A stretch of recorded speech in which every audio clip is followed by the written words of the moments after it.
All set? Mhm. Okay. I am so excited to introduce everyone today to Dr. Eleanor Haspel-Portner. Dr. Eleanor is amazing. She passionately synthesizes areas of esoteric wisdom and scientific discovery, my favorite areas. Her PhD from the University of Chicago gives her a unique integrative background and perspective. She has published numerous best-selling books and helped thousands of individuals, couples, and groups practically synthesize life experiences for healthy, prosperous, and creative lives. Dr. Eleanor believes that when you spiritually awaken, radiating love from the core of your being, you live a well-balanced, happy life. In her work with Noble Energy Wellness, she shows you how to manifest your highest potential to live a life you love. She and her husband, Dr. Marvin, host a weekly free webinar on manifesting your dream life. Welcome, Dr. Eleanor. Thank you Thank for you. being here today. So, my first question is, what started you on this journey? Tell us about you and your past. When I grew up in a family, not an easy family, they were very, we were, I'd say, lower middle class. Um, and my older siblings were very involved in a communist movement, and I was not. My older siblings were much older, and I'm the youngest of five. So I grew up in a family that was somewhat psychic, especially my older sister. And I knew I was somewhat psychic. My first memory is of seeing auras, in Oh, fact. wow. So, and my father died when I was 15, which was very hard. Yeah. So I knew that if I was going to be successful, I needed a credential. So I knew I wanted my PhD. I got into the University of Chicago in a department that was the first social science department that integrated fields. So I studied psychology, sociology, anthropology, and biology. Wow. And it was with great psychologists. Carl Rogers came out of that department, Tom Gordon, Bruno Bettelheim, Kubler-Ross, Bernice Newgarten, and all of my teachers believed that development did not stop at when we got turned 20, that we kept Thank goodness. evolving in our lifespan. And there were 25 students who got into the program each year. And they believed that if the student had a problem, that it was the faculty's fault. Wow. So um, I was a research associate for 2 years. Then I did my dissertation and got a carte blanche to do anything I wanted. I interviewed 83 families, mother, father, and child. It was the first study that asked a child about their personality. And I had 295 variables in my study. So it was an extensive study on child rearing and child guilt and, heavy psychology. I decided that I didn't want to be academic. I wanted to help people. So I went back and did a postdoc internship, got my license, opened a private practice, and I didn't know better. I didn't know people who didn't have money didn't open a private practice or that I should get a job. I just thought, okay, I have my license. Come on, people. And I was in training as a Jungian analyst, and people came.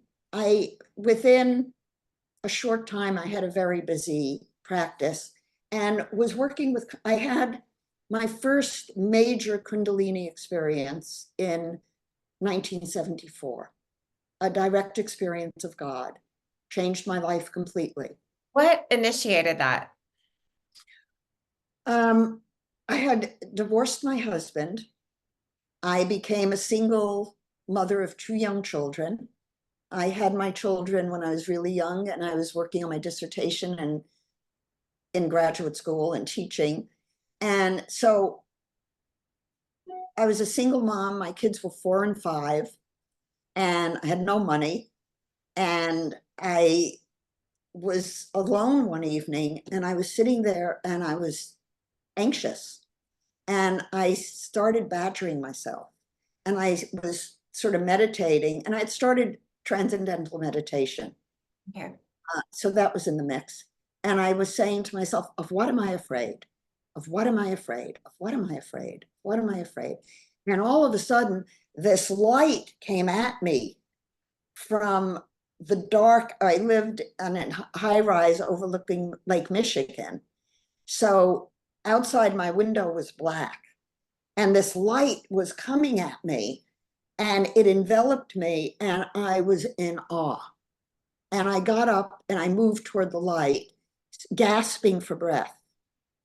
And suddenly I knew that what I was afraid of was death, because at the moment of death, we have all knowledge.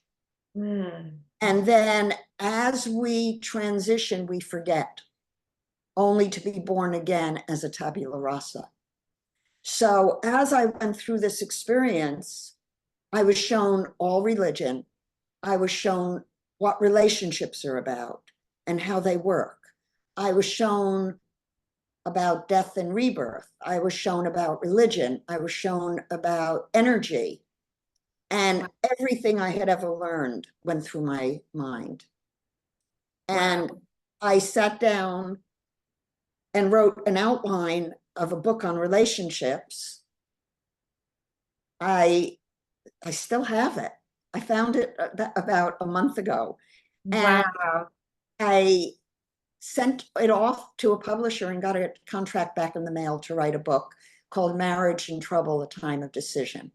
That's Based so on rare.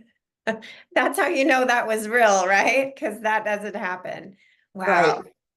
So How long was that experience of being in the light and getting all those downloads? I have no idea. Wow. I have no, I didn't That's what even look people at the say when clock. it happens. I mean, You lose I think it time. was pretty fast. I'd say, but I don't know. Yeah. So after that, I was changed. I began working with consciousness. I began working with, um, that was 74. And then I was doing my practice and working as a Jungian analyst and writing my book and teaching some. And then in 1976, and I was introduced to Catherine de Jersey, who became my mentor astrologer, and told me I'd move. And I said she was crazy. Katie, I just unpacked 12 years of books. I'm not moving. Dear, make sure you can get out of your contract. So I Wow. did. Um, uh, August of 76, I came to a Jungian conference in Malibu, California. As I came out of the tunnel to the coast highway, I went, this is home. And I Mm. started crying. Yeah. So I packed my kids, I closed my practice and moved. And I was doing groups every 6 weeks for about 30 to 40 people, like a whole weekend group. So I commuted to Chicago every 6 weeks for a year and a half. And my clients, some moved with me to California and Wow. some commuted to do the groups. And Wow. then in 1970, so I moved in 77. In 1978, I was told by a voice to go to India. And I had no interest in Osho, Bhagwan, as he was then called. But a voice tells you to do something, you do it. So I did it. And I met my husband at the day and time that Katie told me I'd meet somebody who would be important in my life. And Marvin is an MD, double boarded in allergy immunology and internal medicine. And he had left his medical practice in Beverly Hills because he did not want to do herd medicine. Mm. He wanted to be a holistic medical practice doctor. That And was so rare. he left. And then 10 days after I came back from India, he came back from India. So we've been together basically since the day we met. And Oh a my- year after we came back from India, we got married. Meant to And be. 6 months after we left India, we burned everything from the ashram because it was evil. Oh, wow. It had turned evil. The ashram or the things that you had? The Wow. things around Osho. And then Wow. after that, he came to the States and went to Oregon. We had no involvement. Wow. We left. And we just did our own thing. We practiced at home so people would see we lived the way we said we were living. I wanted my clients to see that I lived consciously and authentically. I didn't tell them that to do one thing and I did something else. I love that. And then in 1996, I saw the mandala of the human design system. And I knew what it was, of course. I had already been studying the tree of life using the builders of the Aditum. So I was aware of the tree of life. I was aware of, it was already an astrologer. I'd studied astrology to learn my mentor astrologer's secrets. And I did. She gave them to me. And in fact, I met her in 1973. She died in 2005. She was my best friend. Oh, I have a best friend now, but Katie at that point was my best friend in my life. And she willed me the rights to all of her astrology stuff. do you teach astrology now? I do. I wrote a book called Astrology Essentials, which I happen to have right here. I have 5 bestsellers so far, but my Astrology Essential book, this is it. Okay. It's how I wished I had been taught astrology, because I thought it was the hardest thing I ever studied. So I wrote a book about astrology, and in 1999, after studying human design and becoming an analyst, Ra Uru Hu, who brought it to the West, channeled the body graph, asked my husband and myself to validate it scientifically. I said no. Marvin said yes. I'm the social scientist, so it fell to me to do. And so I did a study on 30,000 people, matched samples using the statistical package for the social sciences, using a multivariate analysis of variance and factor analyses and rotational factor analyses. A lot of the human design basic material does not hold true. It's Really? faulty. Okay. It is an incomplete system.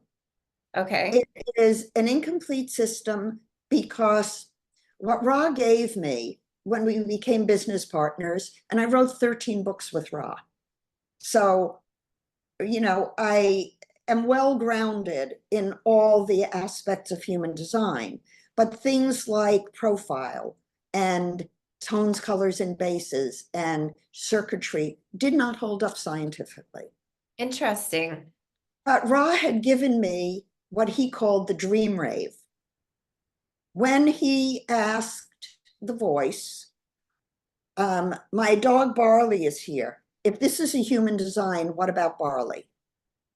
And the voice said, when we sleep, excuse me, we move into a mammalian matrix. And our animals have a mammalian matrix. It's a 15 gate matrix, and it's on its side.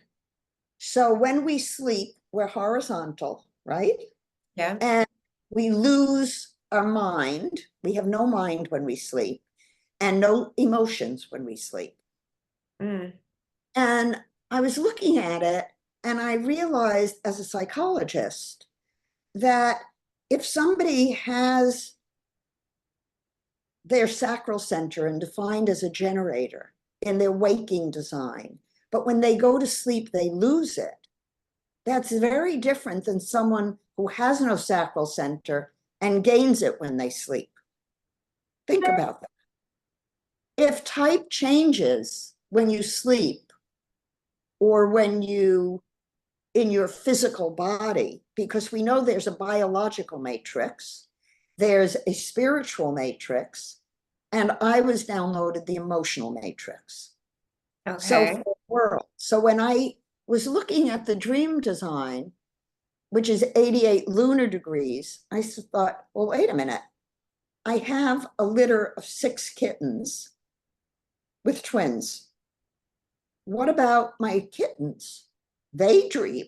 Where's their dream design? Where's their sleep design? And so as a scientist, I needed to find the missing calculation. When I found the missing calculation and laid it out on my desk, I went, holy shit, this explains it. Because it explained my clients, it explained my children, it explained why I kept saying to Ra, I'm not a manifester. I wait. I'm a generator. My lunar design is a generator. So when I am in spirit, I wait for the voice of God. I wait and I wait until I know because I know. Where And so, typically a manifester just moves, like the idea behind manifester is that they just are constantly creating and moving forward and wanting not things true, done. not true. The definitions are a little bit faulty. Okay.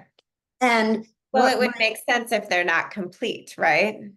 what my research found was that, and I've done 30,000 statistical cases, and I've done another 15,000 clinical cases in 20 years. That is incredible. That's not common for any type of testing. That high of numbers, right? I No, mean, I'm a scientist and I've been doing readings on people and every client I've had over the last 30 years, I've done their chart. yeah. But remember, I started studying astrology in 1971. Mm. So I'm an astrologer. I studied the tree of life for 20 years. I've been in the consciousness movement for 50 years. I'm a Reiki master. I'm the 10th Reiki master made in the West. And I met Mrs. Takata. Oh, wow. I've written 2 Reiki books that were bestsellers. I've written a book on my scientific work. I wrote this book, Cosmic Guidance. Oh, that's beautiful. Now, this breaks down every day into 4 worlds plus the integrated. So, for example, today, I say in the mental world, speak only after you consider how words you speak might be perceived. Use Great. your inner wisdom to monitor your speech. In the spiritual world, you might question your inner process and its wisdom. Trust that you know more than you think you know, and take time to frame your inner words positively in ways that build self-esteem. Mm. Emotional world, be alert to taking on feelings of other people before you clear yourself. So many people are vulnerable to picking up energy from others. And in the human design, in the Noble Energy Map, my work, which is available, by the way, if you want a free introductory multidimensional Noble Energy Map, go to www.nobleenergymaps.com and you can download a free report. Thank you for that. And the physical, focus on breathing while you move through your day. Stay internal. Let the divine breathe you. Oh, wow. And then for the integration, remembering experiences so you can use their lessons in the present to inform your actions positively. Take time to think through what you want to have happen and how it can happen before you commit to any action. Speak your truth with compassion and kindness, and treat others as you wish they would treat you. Well, that one day that you just read, I can envision it as a poster on on the wall at home or work, because that is good advice for every single day. It Amazing. is, but I did write them for each day of the year. Wow. But I wrote them so they're evergreen.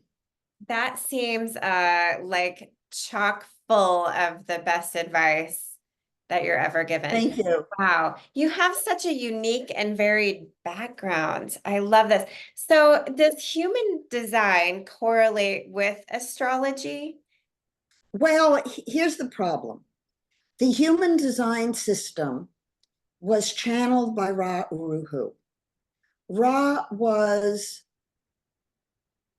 not an astrologer. He did not understand the tree of life. He didn't know anything about psychology. In fact, he disrespected it. Mm. And so it's a very incomplete system. And as much as I am grateful to Ra for the gifts he gave and the fact that he chose me to be the scientist, not by his choice, by the way. Mm. She told me, because one day he was sitting in my garden and I walked outside and I looked at him and I said, "So Ra, what made you choose Marvin and me?" And he looked at me and he said, "It wasn't my choice, believe me." Oh, wow. And that's true. Well, He you were chosen for a reason, obviously. was. And You know? obviously, I was the one, I mean, it is my work. My background at University of Chicago was the four worlds. I didn't know it. I didn't really. So I did the research, and every time I would show Ra this output and say, "Ra, it's not holding up. Where is it?" He'd say, "Look here." So I'd look there and I'd look there. And the bottom line is a lot of what Ross said was not science, it was story. Mhm. And it's misleading to tell people that the mental world is who they are. Yeah. I believe that the true integrative world is spirit. That And makes sense. And what I've proved from my work and from the matrices that I work with 8 designs and then the integration.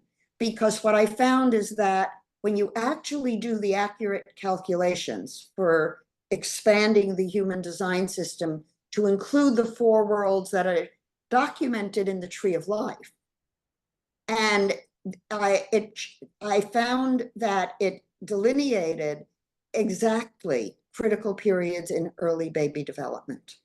So when you have a system that was derived astrologically and validates physiology and psychology, you have a valid system. I love that you're bringing all of these together, because one of my questions with so many things like human design is, why are there so many systems? If it explains who we are as a person, like why do I need to study human design and then study astrology over here? Like, why isn't there something One that system. integrates? It's Yeah, one system. And yeah. actually, what I'm going to be teaching I'm going to start teaching in September. I'll be teaching one path, that's the 4 worlds. And by the way, here's your design. And the other, I'll teach human design practitioners how to read a multidimensional chart and how to integrate the worlds into their thinking. Because as coaches, as a psychologist, we're misleading people when we don't ask them to look first at their core spiritual values. Well, it goes back to the idea that we're spiritual beings having a physical experience. Exactly. So Exactly.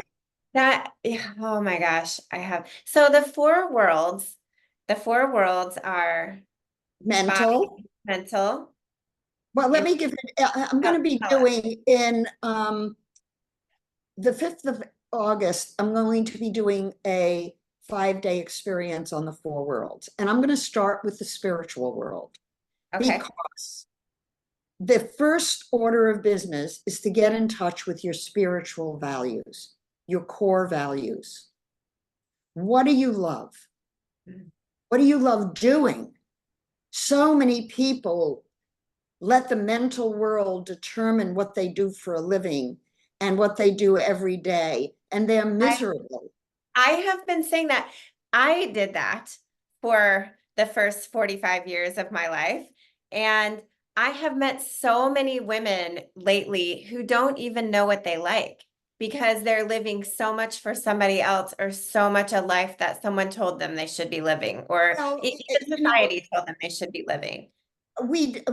my mission, it turns out, is to teach the 4 worlds, because in psychology, we got stuck in a Freudian model of the id, superego, and ego.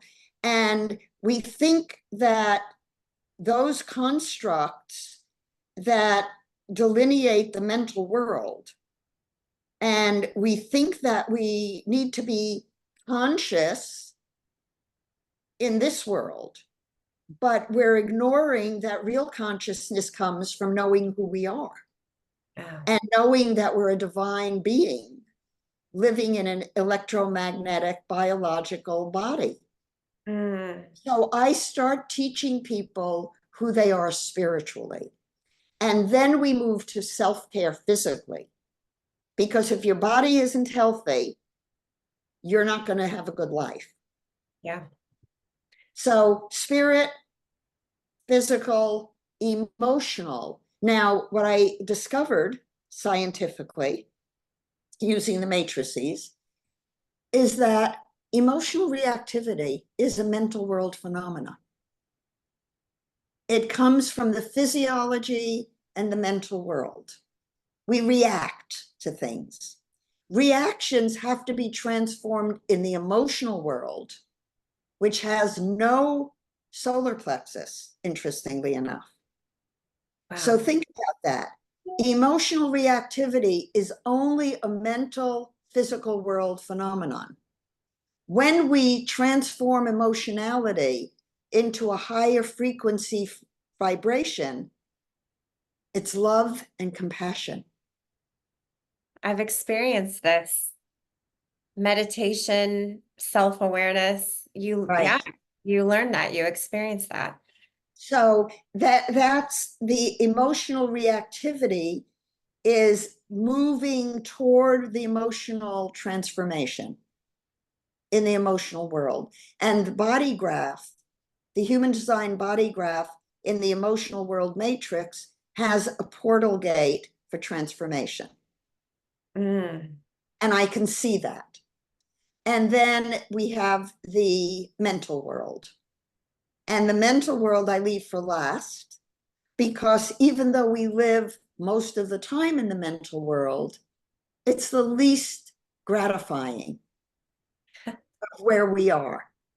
And also, if you work on the other three and get them in alignment with who you're truly meant to be, won't that just naturally Well, start to align? I've said many times, I've never worked a day in my life because I do what I love and I love what I do. Mhm. And it's a natural thing for me. It's like, it's not work. Yeah. It's joy to be able to bring light to somebody. And in the free webinar that my husband and I do every Thursday at noon, I can see the transformation in people. Yeah. just from 1 hour a week in a group. Wow. And sometimes I say, how many people see the transformation in this person? Raise your hand. And everybody raises their hand. Yeah. Wow. And it's because they're getting in touch with spirit.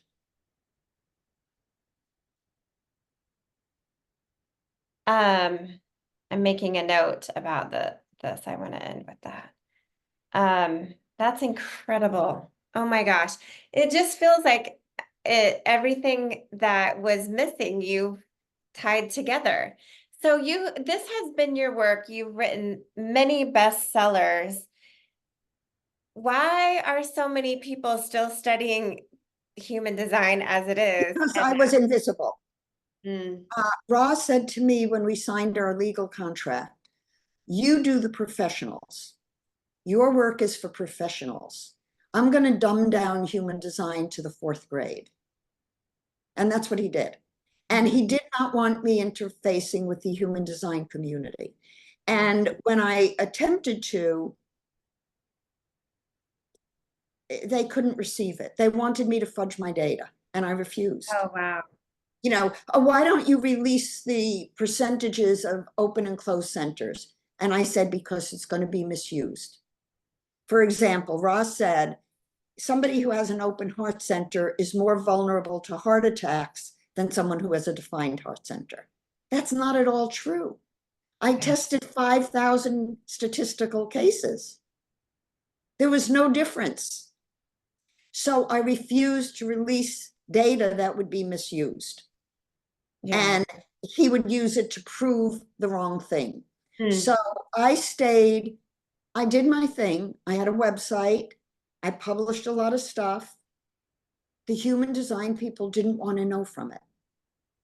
And so I did my thing my own way. At one point, for 3 or 4 years, I did calendars that could predict the stock market.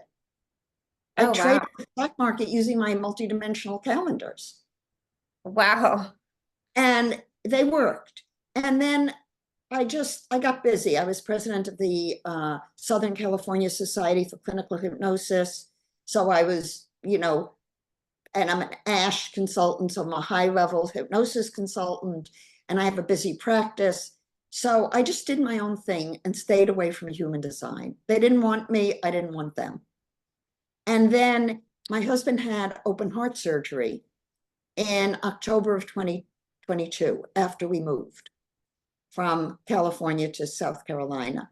And one night he said to me, a negative force is taking me over. I said, okay, get into bed. I'm going to do a Jim Gore prayer, and I'm going to do figure eights. So I stood at his bedside doing a figure eight. And the voice said to me, the figure eights are your layout of your charts. You know what you have. You know what it is. Now is the time to release it. Wow. Now. So I said to Marvin, this is interesting. My layout is the figure eight in Tai Chi Gong, and we're Tai Chi Gong teachers. So here I am doing mental world to physical world, spiritual world to emotional world, mental world to physical world, spiritual world, going like this. I had already done a diagram and taught from it for the Hypnosis Society. And so I finished, and he was better. I, helped my husband. He recovered. His heart is better than it's ever been. Okay. And about a week or two later, I was there doing my Tai Chi Gong practice, and the voice said, I told you, make it public, do it now. So I told some of my Tai Chi Gong friends about the 4 worlds, and 15 people wanted me to do readings. I bet. And they got it. It was like, oh, yeah, this is real. And then people started calling me out of the blue from Human Design. I understand you did some scientific research. Where is it published? Can we see it? What about the tarot layout you did? Where's that? And so I started doing my webinars and doing podcasts, and now my work's out there. So it is time. Divine timing is always the perfect timing, right? Do you And feel as I said, yes, I'm a manifester, but I waited 25 years for the right moment. yeah. And it took God saying to me, now, spirit, now. Well, if you would have done it earlier, it may not have been so well received, It was not well received. Right. And so do you feel like, speaking of that, do you feel like we are in a time where people are waking up and there's more access to knowledge and, less of the veil, I guess. That we're split. We're in a war between good and evil, in my view. Mhm. And over the weekend, we did see the hand of God in the failed assassination attempt, Mhm. and clearly the hand of God. Yeah. And people are waking up. Yeah. They That's are what waking. I've seen too, is that people are waking up and some people are choosing not to, and that's their choice. And that, it's been foretold by people for millennia that that would happen one day. And it's interesting, but those who are waking up, like you said, the people from human design are now reaching out because they can see now that there's more to it and there's something missing. Some of them can see. Some of Yeah. them are so enamored with what Ross said. And, Ross spent many, many months in my home as a house guest while he was giving us when we became legal partners, he said, I'll spend time and tell you everything the voice told me. So we sat with him every day for 2 weeks, recording for like 10 hours a day, getting what the voice told him. A lot of what he taught, the voice didn't give him. And before he got the human design system, he was a scam artist. Oh, He wow. told us that. He sold things that didn't exist. Oh my So God. he was given a system, thank you, God, and he was a messenger, and he had the insight and the integrity to want it to be a scientific system. I have the scientific system. It's there for anyone who wants to take it. The Noble Energy Map program will give you the real body graphs. In my body graph, I'm adding the astrology into it. Ra left it out. I am talking about the paths of intelligence in the tree of life and how they relate to the body graph. If the body graph is a synthesis of the tree of life, astrology, chakras, the I Ching, and developmental psych, all of those fields need to be understood if you're a human design practitioner. Yes. Yes.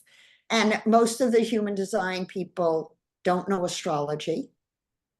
They don't know what flavor that sign adds to the planet or to the hexagram. And they've taken what Ross said as gospel, and it's not. This is all the things I've wanted to study and hesitated because of them being so separate. I have a feeling we're going to be spending some time together. I'm going to follow you and be in your classes. Um, I would I love that.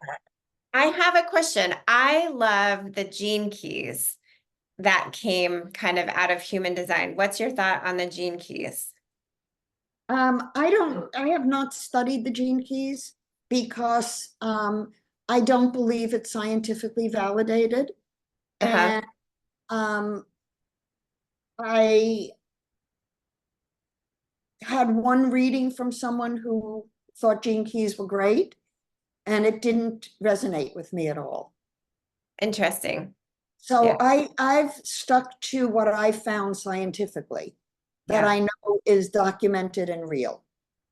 And I I love can stand behind it as a scientist. That's awesome.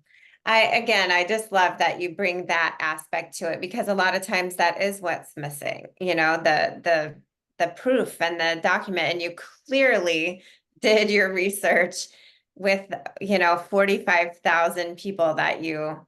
Well, what's most important for the listeners to really understand about the four worlds.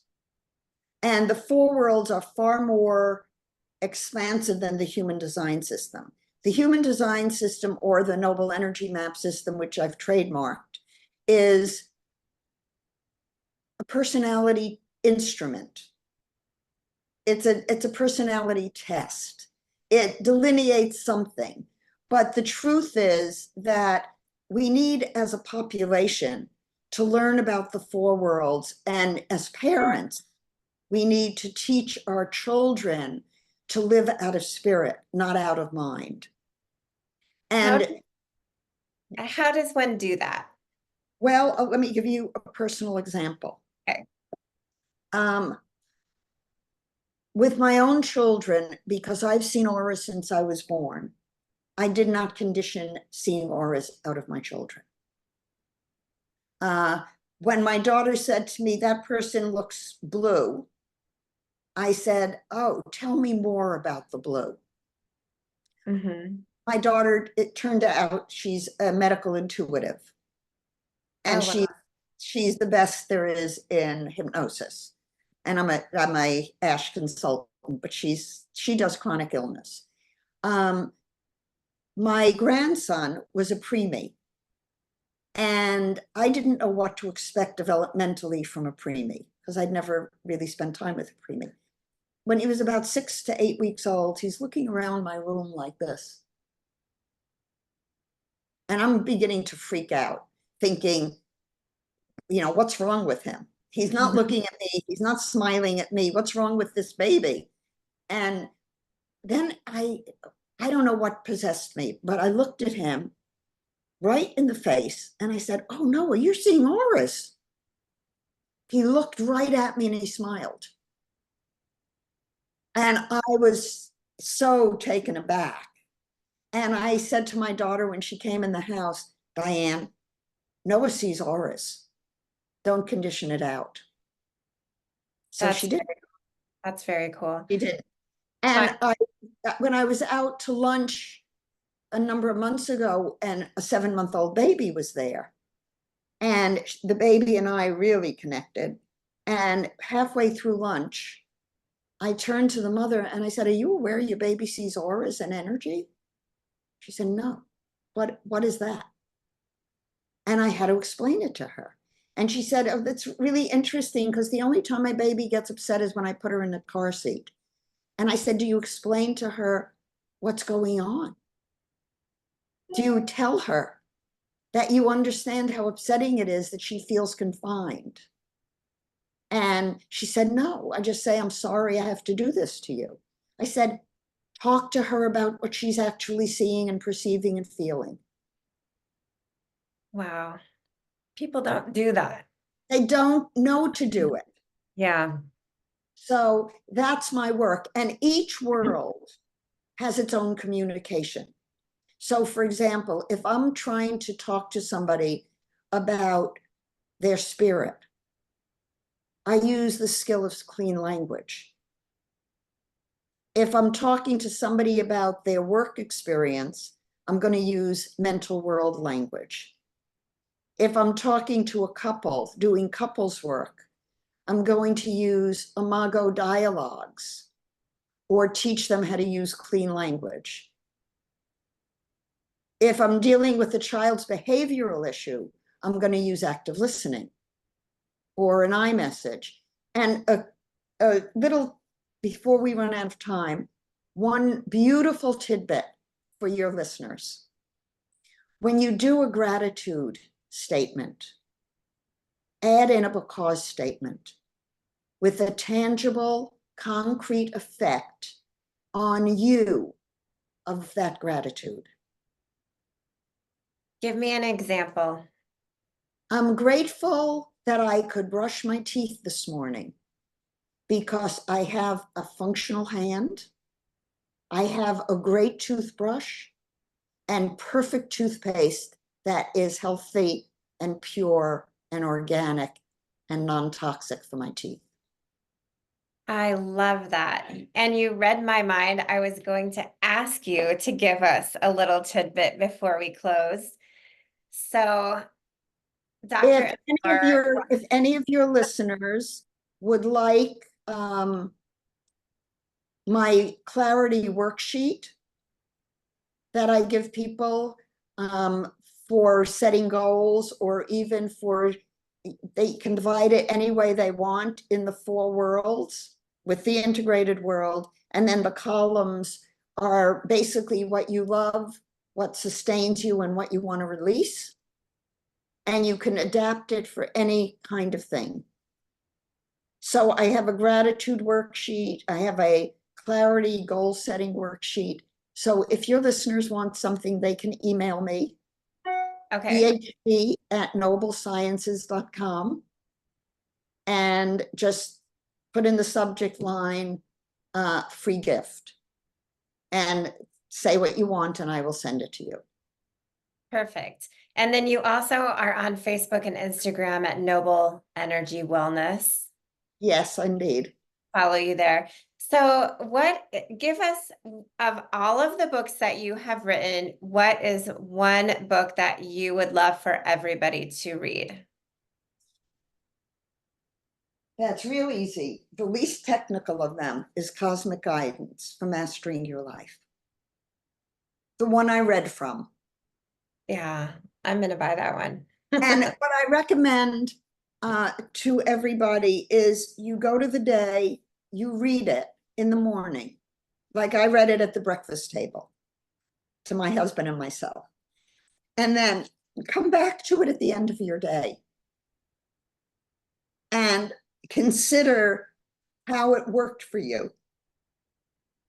And for example, today I say to use breathing and to pay attention to what energy you're picking up from other people. So at the end of the day, clear your energy field. You know, we do pick up many of the listeners of yours, who I assume are listening because they're conscious, are conscious because they're energetically sensitive. And when we're energetically sensitive, the collective angst that we're living through with the world situation is contaminating.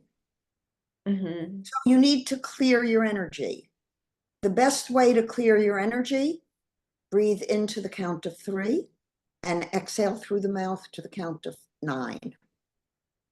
Okay. 3 to 9. That way you're releasing more than you're taking in.